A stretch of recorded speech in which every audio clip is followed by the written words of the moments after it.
is now we should focus more on access, yes, and capacity, information, building the capacity of. I work with policymakers, building capacity of policymakers and policy influencers, and it should also focus on not only concentrating on the universities. It should move beyond.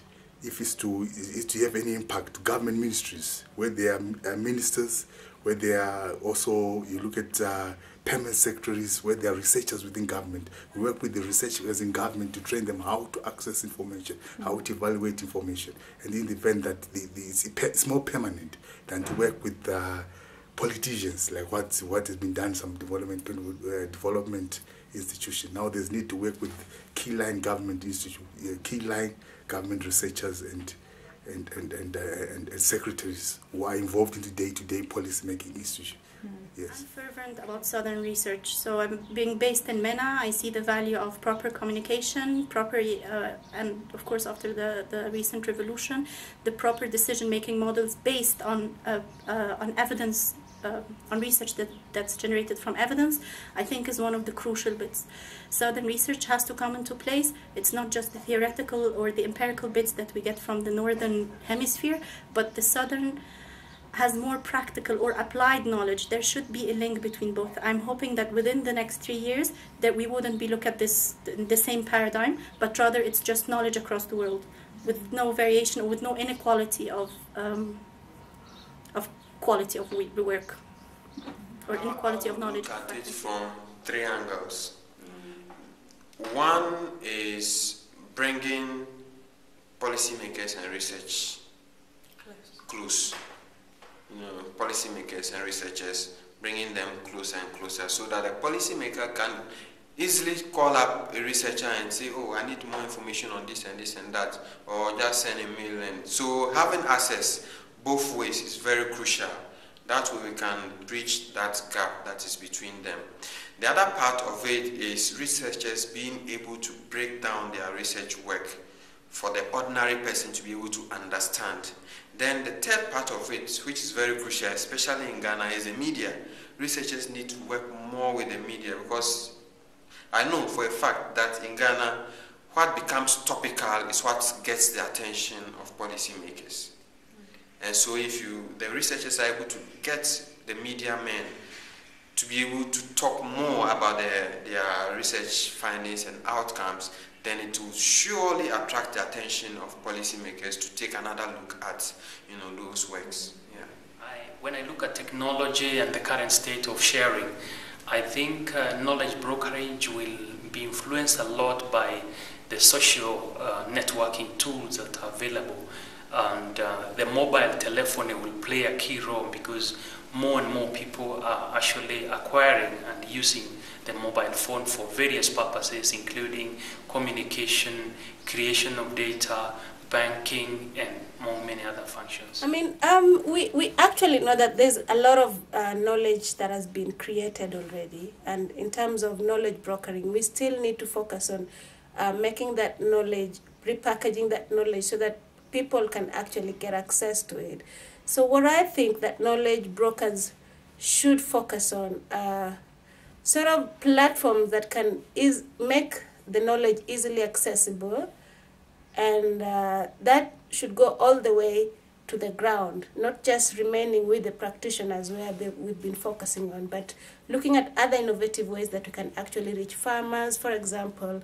Are there some innovative ideas that we can use rather than what we've been focusing on at the higher level? So that's what I think we should focus on. Look at the local knowledge.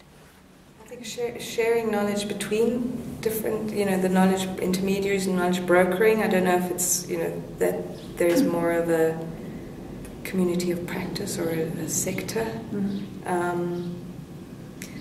I'm also I think one needs to be careful that there are not all these different platforms out there that are doing knowledge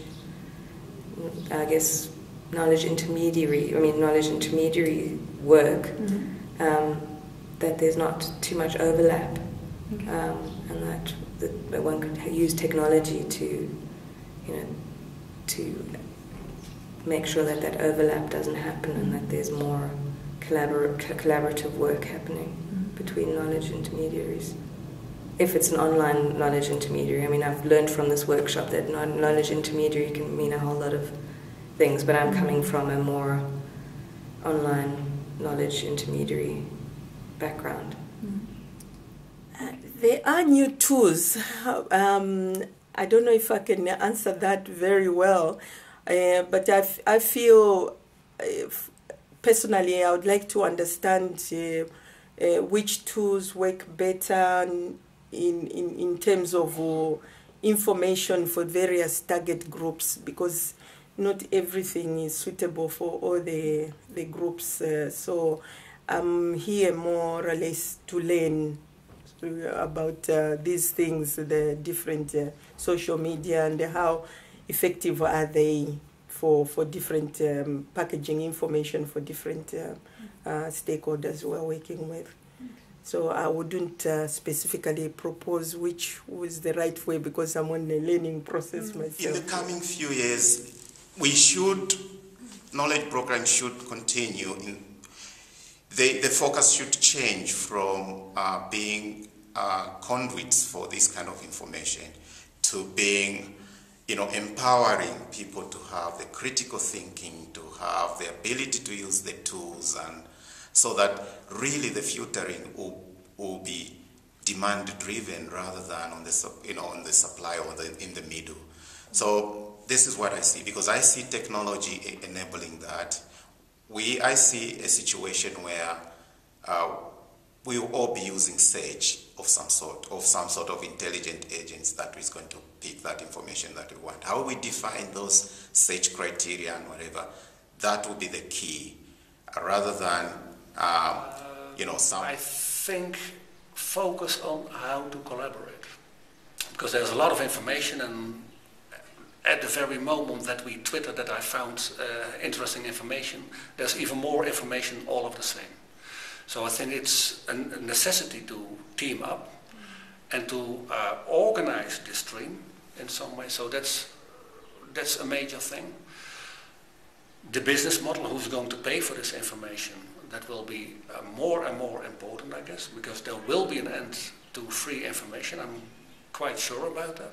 I don't know what a future model will be, but it will come to an end.